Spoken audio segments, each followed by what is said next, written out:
শেষ চৈত্রের ঘ্রাণ। লিখেছেন নূরজাহান আক্তার আলো। পর্ব সংখ্যা ২৯। প্রচলিত কথায় বলে, বিপদের বন্ধু নাকি প্রকৃত বন্ধু। প্রকৃত বন্ধুর গায়ে অবশ্য সেই প্রকৃত ট্যাগ লেখা থাকে না, থাকে তার কর্মে, তার বিবেকে, তার ব্যবহারে ও বন্ধুর প্রতি তার ভালোবাসার ধরনে। প্রতিটা মানুষের জীবনে পালাক্রমে দুটো কালের নিয়ম নির্ধারিত থাকে, সুখকাল কখনো বা দুঃখকাল। সময় নির্ধারিত করে দেয় সেই কালের হিসাব। জীবন সেই কালের ওপর ভর দিয়ে ধীরে ধীরে বয়ে যায় নিজ নিয়মে, নিজ গতিতে। বর্তমানে শুদ্ধ সময়টা বোধ হয় দুঃখকালের কবলে, নতুবা একসাথে এত খারাপ সময় তার জীবনে কখনো আসেনি, কখনো এত দিশেহারা বোধ করেনি, এতটা অস্থির হতে দেখেনি। আর তার খারাপ সময়টাতে তার বন্ধুরা অদৃশ্যভাবে আগলে রাখতে উঠে পড়ে লেগেছে। তারা যখনই শুনেছে শুদ্ধর ল্যাবে হামলা হয়েছে, তখন থেকে ফুঁসে উঠেছে। এমনিতে তাদের একসাথে দেখে মনে হয় এরা তো হাসি আড্ডাতে সময় কাটায়। এরা কাজ করে কখন? এদের মধ্যে সিরিয়াসনেস নেই। এরা কিভাবে কি আবিষ্কার করবে? তারা একসাথে থাকলে, তাদের খুনসুটি দেখলে মনেও হয় না তারা সায়েন্টিস্টের মতো পেশাতে সংযুক্ত। কিন্তু এ পরিস্থিতিতে তারা ফ্রেন্ডলি খোলস সাইডে রেখেছে। প্রত্যেকজন কঠিন রূপে নিজের অবস্থান, ক্ষমতা দেখাতে ব্যস্ত। যেসব ক্ষমতা থাকার পরেও তারা কখনো শো অফ করে না, তারাই প্রত্যেকে সেই ক্ষমতা কাজে লাগাচ্ছে। কেননা শুদ্ধর তিলে তিলে গড়া পরিশ্রম প্রাণ থাকতে এই দেশের বাইরে যেতে দেবে না। দেবে না মানে কোনোভাবেই না। আর এজন্য সর্বপ্রথম ইগরের দেশের বাইরে যেতে না পারার সব ব্যবস্থা করেছে। ল্যাব থেকে বেরিয়ে যে রাস্তা ধরে ইগরের লোক গেছে, ফুটেজ কালেক্ট করে তাদের ধরেছে। কারণ তাদেরকে ধরলে জানা যাবে তাদের লিডারের অবস্থান। গতকাল রাত থেকে অর্ক, স্যান্ডি, কামরান আর তাদের সাথে রয়েছে শুদ্ধর আরেকজন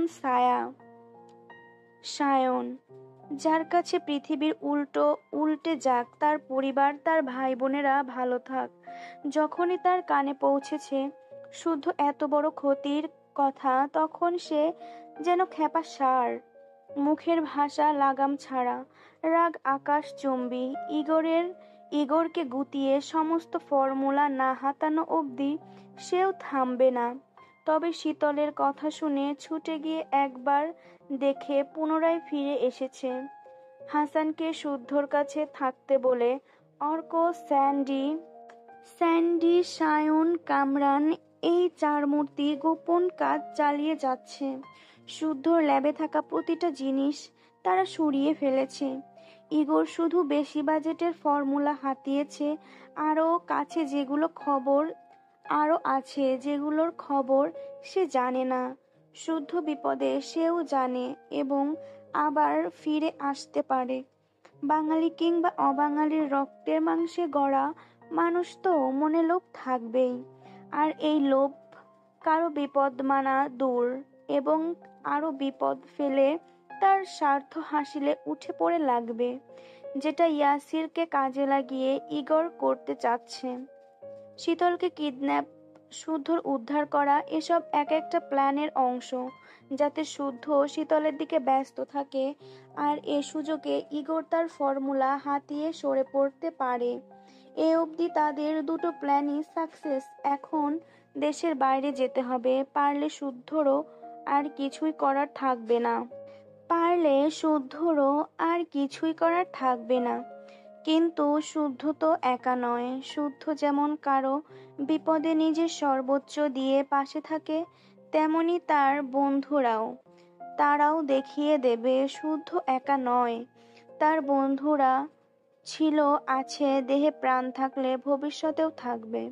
এদিকে তারা যে এসবই করছে শুদ্ধ জানে না, কারণ সকাল থেকে শুদ্ধ হসপিটালে এক এক এদিকটা সামাল দিচ্ছে।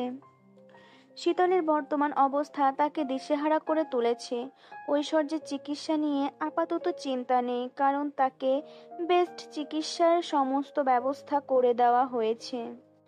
এখন ঐশ্বর্যের যদি জীবন আয়ু থাকে, তার 4 আঙুলের কপালে যদি সুখ থাকে, রুবাবের ভালোবাসায় যদি জোর থাকে, তাহলে তারা ফিরবে। ফিরতে তাদের হবেই। সকাল পেরিয়ে দুপুর, আর দুপুর পেরিয়ে সন্ধ্যা হলো। পরিবারের সকলে এখনো সেভাবেই বসে আছে, কারো দেহে যেন প্রাণ নেই। চোখের কোল ভেজা অসহায় মুখ। শীতলকে ওটি থেকে বের করে আইসিইউতে রাখা হয়েছে। পেশেন্টের অবস্থা যখন গুরুতর হয়ে যায়, তখনই সেখানে রাখা হয়। শীতলের ক্ষেত্রেও তাই করা হয়েছে। মাগরিবের আজানের পরপর হাসান এসে শুদ্ধর পাশে দাঁড়ালো। তারও কপালে ব্যান্ডেজ, মুখ জুড়ে বড় ছোট আঘাতের চিহ্ন। সে শুদ্ধকে এখনো আগের বেশে দেখে দীর্ঘশ্বাস ছাড়ল। হাতে থাকা শপিং ব্যাগটা এগিয়ে দিয়ে বলল, ফ্রেশ হয়ে আয়। শুধু আইসিইউ এর সামনে থাকা চেয়ারে বসেছিল। তাকে জোর করেও কেউ কিছু খাওয়াতে পারেনি, আর না বাড়িতে পাঠাতে পেরেছে। শুদ্ধ উঠছে না দেখে হাসান জোর করে দাঁড় করিয়ে ধরে ঠেলে ফ্রেশ হতে পাঠালো। হাসান চেঁচিয়ে বলল, একেবারে শাওয়ার নিতে, তাহলে শরীরটা হালকা লাগবে। শুদ্ধ হ্যাঁ না কিছুই বলল না, শুধু হাসানকে এখান থেকে নড়তে বারণ করে ফ্রেশ হতে গেল। সে যেতেই হাসান শখ স্বর্ণ সাম্য সৃজনকে ডেকে কিছু যুক্তি পরামর্শ করে যে যেভাবে ছিল সেভাবেই বসে পড়ল। শুদ্ধ যত দ্রুত সম্ভব শাওয়ার নিয়ে ফ্রেশ হয়ে ফিরে এলো। এসে বসতেই সাম্য সৃজন গিয়ে শুদ্ধর গা ঘেঁষে বসলো। শুদ্ধ তাকাতেই সৃজন মলিন মুখে মাথা নিচু করে নিল। তাদের শুকনো মুখ দেখে শুদ্ধ বলল, কিছু খেয়েছিস? তারা দুজনই না বোধক মাথা নাড়ালো। তারপর মিনমিন করে বলল, না, তুমি খাইয়ে দাও। আজকে নিজে হাতে খা ভাই, বাড়ি গিয়ে আমি খাইয়ে দেব প্লিজ। সাম্য সৃজন দুজন দুজনের দিকে তাকিয়ে সম্মতিসূচক মাথা নাড়িয়ে খাবার খেতে চলে গেল। হাসান শুদ্ধর সাথে কথা বলছিল, তখন হঠাৎ তারা এসে দুপাশে দাঁড়িয়ে ছোট ছোট খাবারের লোকমা বানিয়ে শুদ্ধর মুখের সামনে বাড়িয়ে দিয়েছে। শুদ্ধ মলিন হেসে ওদের বলল, আমি পরে খাবো, তোরা খা। তখন সাম্য জবাব দিল, বড়মা বলে কেউ খাবারের লোকমা এগিয়ে দিলে ফিরিয়ে দিতে নেই, তাহলে ভাত রাগ করে, তারপর মরে গেলে সেই ভাত ভেমরুল হয়ে হুল ফুটিয়ে দেয়। সাম্যর কথা শেষ করতেই সৃজন তার লোকমা আর একটু বাড়িয়ে দিয়ে বলল, শীতল আপুই কি শুধু তোমাকে ভালোবাসে? আমরাও তো বাসি, খাও না ভাইয়া, একটু খাও। তুমি না খেলে শীতল আপু সুস্থ হয়ে যখন জানতে পারবে তোমাকে খাওয়াতে পারিনি, তখন আমাদেরকে খুব রাগ করবে। শুধু চুপ করে আছে দেখে সীতারা এগিয়ে এলেন। ছেলের মাথায় বুকে পিঠে হাত বুলিয়ে কান্নারত স্বরে খেতে বললেন। শুদ্ধ লাল বর্ণ চোখে চুপ করে বসে মাথা নিচু করে বসে আছেন। এদের কিভাবে বোঝাবে ভাতের লোকমা তার গলা দিয়ে নামবে না? কিন্তু সাম্য সৃজন আরো আদুরে সুরে বলল, ভাইয়া একটু খাও। এ কথা বলে সৃজন ফট করে বলল, সাম্য হাত ধোয়নি, আমি হাত ধুয়েছি, আমারটা খাও। এ কথা শুনে সাম্য প্রতিবাদ করে বলল, মিথ্যে বলছে সৃজন, আমিও হাত ধুয়েছি, ভাইয়া আমারটা খাবে। এ কথা বলে সে ছোট ছোট শুদ্ধর গাল ধরে কি যে মিষ্টি করে বলল, ও ভাইয়া খাও। শুদ্ধ আপ্রাণ চেষ্টা করছে নিজেকে সামলানোর। বড় হয়ে সে কবে কারো সামনে কেঁদেছে মনে পড়ে না, কিন্তু আজ মনে হচ্ছে নিজেকে সামলাতে পারবে না। আর এ দুটোকে এখন ফিরিয়ে দিলে নিজেরাও খাবে না, বরং কেঁদে ভাসাবে। সে কিছুক্ষণ চুপ থেকে বলল, আমাকে না জ্বালালে তোরা কেউ শান্তি পাস না, তাই না? একজন তো আমার ঘুম হারাম করে আরামের ঘুম ঘুমাচ্ছে। আমার প্লেটের খাবার না খেলে নাকি তার পেটই ভরে না। তাকেও ডাক, এসে আমার খাবারে ভাগ বসাক। তাকে এটাও বলিস, সে ভাগ না বসালে আমার গলা দিয়ে কিছু নামতে চায় না। এ কথা বলে থেমে সে পুনরায় বলল, এখন তো এখন তোদের পাঁচি বোন নেই, এজন্য তোরা এসে জ্বালাচ্ছিস। কেউ শান্তি দিবি না আমাকে, তাই না? এত জ্বালালে চলে যাব, আর ফিরবো না বলে দিলাম। শুদ্ধর কান্না ভেজা কণ্ঠস্বর শুনে পুনরায় সকলের চোখ দিয়ে অশ্রু ঝরে গেল। ছেলেটার যে বুক ফেটে যাচ্ছে বুঝতে বাকি নেই কারো। শুধু থামতেই শখ ফুপিয়ে কাঁদতে কাঁদতে বলল, কোথায় যাবে শুনি? আমরাও তোমার পেছন পেছন ঠিক চলে যাব। এ কথা শুনে শুদ্ধ এবার শখের দিকে তাকালো। শখের কান্নারত লাল হয়ে যাওয়া মুখের দিকে তাকাতেই চোখ পড়ল স্বর্ণের দিকে। স্বর্ণ ছলছল চোখে তাকিয়ে আছে। সে সবার মতো মুখ ফুটে কিছু বলতে পারে না। চৌধুরী নিবাসী ভাই বোনদের মধ্যে মুখচোরা স্বভাবের হচ্ছে শুদ্ধ আর স্বর্ণ। শুদ্ধ চারজনের দিকে তাকিয়ে দেখে চারজনই প্লেট হাতে দাঁড়িয়ে আছে। সে এবার সাম্যের হাতের খাবারটা মুখে নিল। চিবানোর আগে চোখ থেকে ঝরঝর করে অশ্রু ঝরে গেল। সৃজন সেই অশ্রু হাতে মুছে দিয়ে তার লোকমা বাড়িয়ে দিল। সেটা শুদ্ধ মুখে নিতেই শখ এগিয়ে এলো। ভাইয়ের দিকে লোকমা বাড়িয়ে দিয়ে বলল, শীতলকে কৈফিয়ত দিতে হবে তো নাকি? আমি কিন্তু মিথ্যা বলতে পারবো না। হাসান অদূরে দাঁড়িয়ে ছলছল চোখে বন্ধুর দিকে তাকিয়ে আছে। বেচারা শুদ্ধ না পারছে ভাত গিলতে, না পারছে ভালোবাসা মেশানো ভাত উগলে দিতে। সে পানির বোতল এগিয়ে দিল শুদ্ধর দিকে, পানি দিয়ে ভাত গিলল শুধু। তারপর নিল শখের বাড়িয়ে দেওয়া লোকমা। স্বর্ণ চুপ করে দাঁড়িয়ে আছে, তার হাতেও ভাতের লোকমা। তবে সবার মতো সে এগিয়ে আসেনি দেখে শুদ্ধই বলল, সবাই যে যেমন পারছে অত্যাচার করছে, তুই বাদ যাবি কেন? আয়। স্বর্ণ এগিয়ে এসে সেও ভাইয়ের মুখে ভাত তুলে দিল। বাকিদের মতো সে ভ্যা ভ্যা করে কাঁদতে পারে না। যদি পারতো তাহলে ছোট বোনটার জন্য সে প্রাণ ভরে কাঁদতো।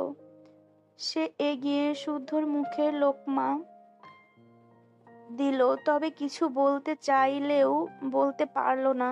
শুদ্ধ অনেক কষ্ট খাবার গিলে ওদের খেতে বলল।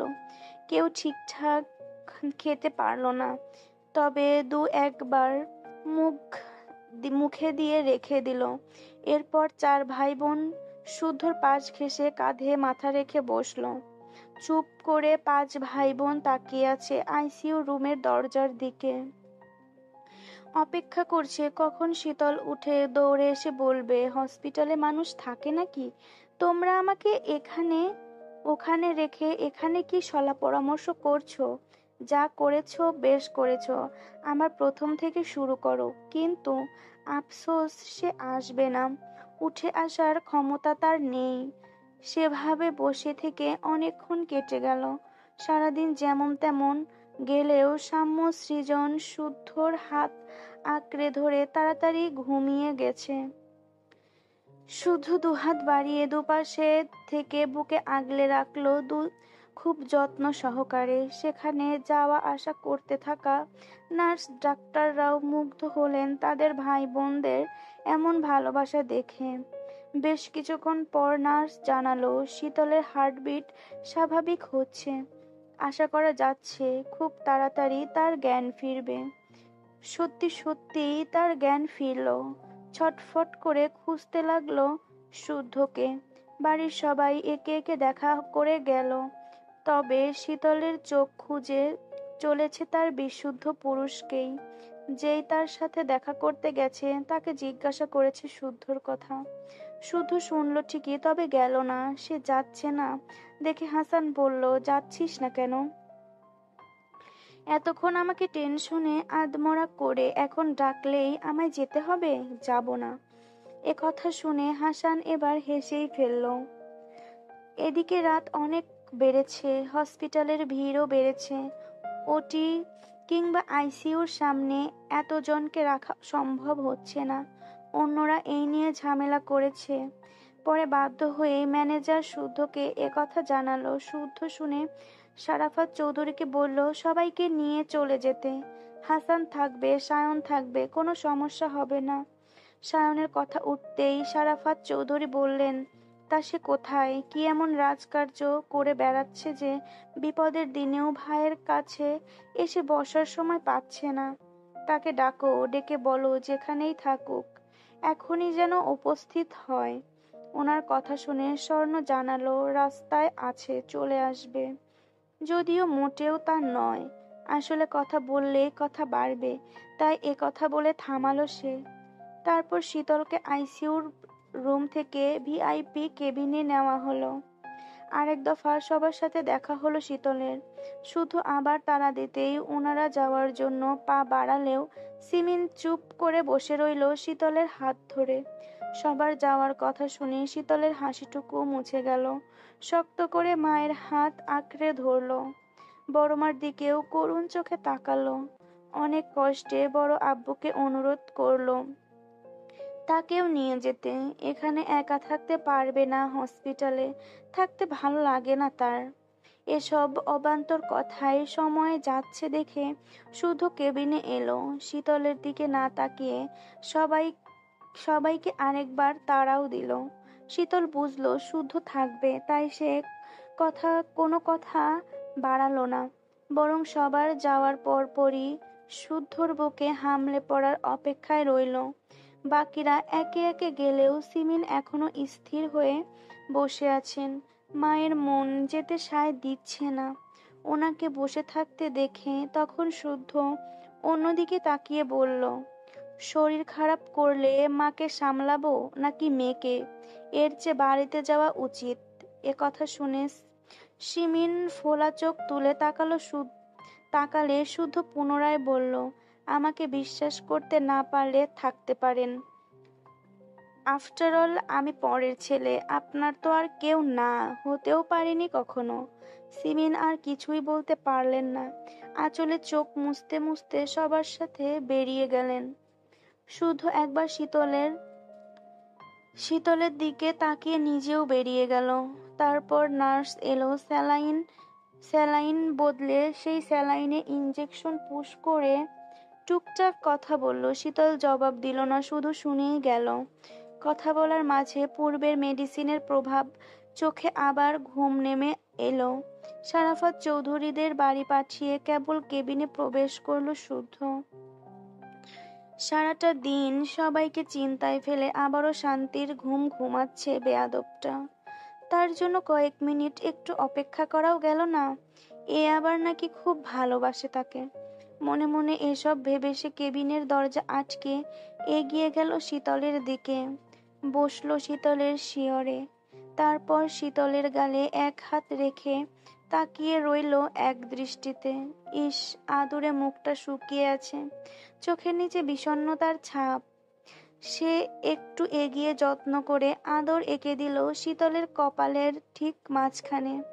ব্যাঙাচি আজ তাকে দুর্বল করে দিয়েছে। এতদিনের গড়া শক্ত খোলসটা নড়বড়ে করে দিয়েছে। সে কপাল ঠেকাতে বেহায়া অশ্রু ঝরে পড়ল শীতলের বন্ধ চোখের পাতায়। কেঁপে উঠল শীতল। তবে সে চোখ খুলে তাকালো না। অন্য সময় হলে হয়তো খুব লজ্জা পেত, নতুবা খুশিতে লাফিয়ে উঠত। পরিস্থিতি এমন যে মেডিসিনের প্রভাবে এখন চোখ খুলে তাকাচ্ছে না। তার এই নিশ্চুপতা সহ্য হচ্ছে না শুদ্ধর। তাই ভিড় করে বলল, নীরবতাকে অস্ত্র করে আমার ভালো থাকার অধিকারটুকু কেড়ে নিস না ব্যাঙাচি। বিশ্বাস কর, আমার পুরো পৃথিবী থমকে গেছে। ফিরে আয়, আগের মতো চঞ্চলতা নিয়ে জেগে ওঠ। ভালোবাসি বলে একবার বুকে লাফিয়ে পড়, নিভিয়ে দে উত্তপ্ত আগুনের ন্যায় জ্বলতে থাকা অসহ্যকর যন্ত্রণা। এইটুকু বলতেই কেবিনের দরজায় নখ পড়তেই শুদ্ধ থেমে গেল। পেছন ফিরে চোখ মুছে দরজা খুলে দেখলো নার্স দাঁড়িয়ে আছে। সে ভ্রু কুঁচকে তাকাতেই নার্স জানালো তাকে এখনই ডাক্তার রুমে ডাকছে। জরুরি কথা বলবেন। শুদ্ধ পেছন ফিরে একবার শীতলকে দেখে কেবিনের দরজাটা চাপিয়ে দিয়ে নার্সকে বলল এখানে থাকতে, সে না আসা অবধি যেন কোথাও না যায়। নার্স সম্মতি জানাতেই শুদ্ধ চলে গেল 4 তলায়। যে ডাক্তার শীতলকে দেখছে উনি এখন আছেন 4 তলায়। সে লিফটে ঢুকে যেতেই খোঁড়াতে খোঁড়াতে ইয়াসির প্রবেশ করলো কেবিনে। শীতলের মুখ পানে তাকিয়ে দিকশূন্য হয়ে রাগে হিসহিসিয়ে করতে করতে চেপে ধরলো শীতলের গলা, অন্য হাতে চেপে ধরলো নাক। আচমকা শ্বাস নিতে না পেরে ছটফটিয়ে উঠল শীতল। চোখ খুলে ইয়াসিরকে দেখে তার চোখের কোণ বেয়ে জল গড়াতে লাগলো। তাকে কাঁদতে দেখে ইয়াসিরের হাতটাও থেমে গেল। সে শীতলের মুখটা আগলে ধরে আচমকা সারা মুখে একের পর এক চুমু এঁকে ব্যাকুল সুরে কাঁদতে কাঁদতে লাগলো। শীতল হতবাক হয়ে তাকিয়ে রইল। কোনো পুরুষ এভাবেও কাঁদতে পারে? আর কাঁদছেই বা কেন? এত অল্প দিনেও কাউকে এতটা ভালোবাসা যায়? বাসা কি সম্ভব? মাফিয়ারা নাকি নির্দয়, নিষ্ঠুর? তাদের পাষাণ মনে কি ভালোবাসা জন্মে? তাকে এভাবে তাকাতে দেখে ইয়াসির শীতলের ক্যানোলা লাগানো হাতটা আলতো করে ধরল। তারপর সেই হাত নিজের কপালে ঠেকিয়ে কান্নার স্বরে বলল, এই বাবুই, এত পাষাণ কেন তুই? তখন বুক কাঁপলো না গুলির সামনে দাঁড়িয়ে যেতে? এত সাহস কোথায় পেলি? কেন পাগলের মতো ওই শুদ্ধকে ভালোবাসিস? ওর জন্য মরতেও দ্বিধা করিস না? কই, আমাকে তো কেউ এভাবে ভালোবাসে না। কেন রে? আমাকে কি ভালোবাসা যায় না? কেন যায় না? আমার তো এ পৃথিবীতে কেউ নেই, কেউ না। আমার জন্য কেউ গুলির সামনেও দাঁড়ায় না, আমাকে বাঁচাতে পাগলের মতো কাঁদেও না। ওই শুদ্ধর তো সবাই আছে, মা আছে, বাবা আছে, বাড়ি ভর্তি সবার ভালোবাসা পায় সে। না খেয়ে থাকলে ভাই বোনরা কৌশলে খাওয়ায় তাকে। কই, আমিও তো সারাদিন ধরে না খেয়ে আছি। কেউ তো ছোট ছোট হাতে আমার মুখের সামনে শুকনো রুটিও ধরলো না। কেউ কেঁদে কেঁদে আদুরে সুরে বলে না, ভাইয়া খাও। শোন বাবুই, শুদ্ধর জন্য সবাই আছে, সব আছে। এতজনের মধ্যে তুই যদি না থাকিস ওর কিচ্ছুই হবে না। বাবুই বাবুই পাখি, বাবুই পাখি আমার, ওকে ভুলে যা। করুণ করুণ করে হলেও আমাকে ভালোবাস, করুণা করে হলেও আমাকে ভালোবাস। একটু, সামান্য একটু। আমার ভীষণ হিংসে হচ্ছে শুদ্ধকে, মেরে ফেলতে ইচ্ছে করছে। ও তোকে হসপিটালে নিয়ে এলো বলে সেটা ভালোবাসা হয়ে গেল? দেখ না, দেখ, আমিও গা ভর্তি জ্বর নিয়ে তোর কাছে ছুটে এসেছি। গুলি আমার পায়েও লেগেছে। ইচ্ছে করেনি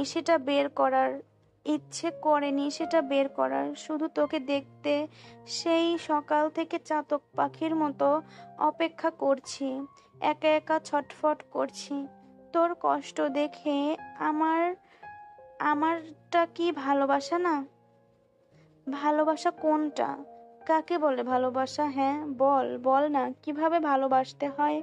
তুই আমাকে শিখিয়ে দে, না হয় আমি সেভাবেই, সেই নিয়মেই ভালোবাসবো তোকে।